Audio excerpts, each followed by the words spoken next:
In this quick tutorial about 168 Chinese shopping app, I'm going to explain step-by-step process you need to follow in order to report after sales issue of any supplier to 168 Chinese shopping app official to intervene and resolve whatever problem you might have with any supplier.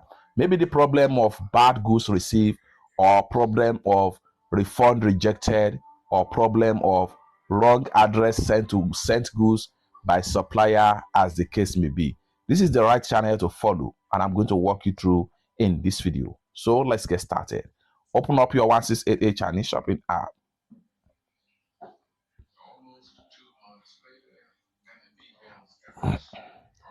So whether you are using 688 shopping app, global fashion, or Chinese fashion of 168 Chinese shopping app, you can follow the same process to contact the 688 official support for any dispute between you and the supplier on 168 Chinese shopping app.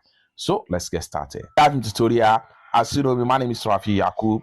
I'm an importer and a procurement agent. If you want me to procure link on 168, Taobao, JD.com, Shein, or any Chinese e-commerce app or website, or you want me to fund your Alipay account or your WeChat wallet, consider to reach out to me on my WhatsApp via the number in the description of this video. And don't forget to subscribe, turn on the notification bell for more useful tutorial like this. So with that being said, let's proceed.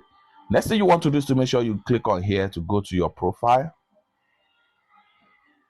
So from your profile right here, this is where you need to look for a customer support icon. So it can be anywhere in your dashboard right here. So from my account right here, I have my support right here. So what we want to do here is to go ahead and simply click on here. And it's going to load to an interface like this. Okay, it's going to load to an interface like this. And this is depends on the region that you are. If you take a look at the default message right here, dear 1688 user, due to Nigerian tax reform, blah, blah, blah, this is a default message. So from your own country, it might not be like this. But however, this is the right way to connect with your customer support to report any after sales issue on 1688. And you can see my chat with them right here. Please, I want to speak with customer support. And I was given a hotline number, and that is not what I want. I need to chat with human service, and you can see the response right here.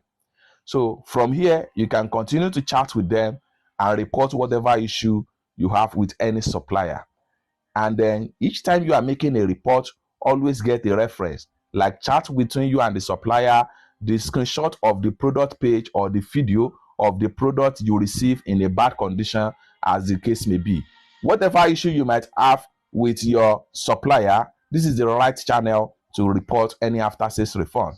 And bear in mind, whatever report you want to make sure you report any seller within the frame time you make a purchase. Like for instance, if you make a purchase this month, so whatever thing you want to report, it must be reported within the next 2 months of your order. Otherwise, 1688 support will not be able to help you. And in some cases, when you launch the support right here, you might see some of the default questions right here, just like what you see right here, blah, blah, blah. You are less concerned about some of these. If you know that you want to report an issue, just make use of type right here and then click on here and make your proper request, and you have a human chat that can solve your problem on 168 Chinese shopping app. It's that simple. Let me know what you think about this particular tutorial in the comment section down below. And for more useful tutorial, tips and tricks on how to source and ship products from China using 168 Chinese shopping app, consider to subscribe. Thank you so much for watching, and I hope to see you in my next video. Bye for now.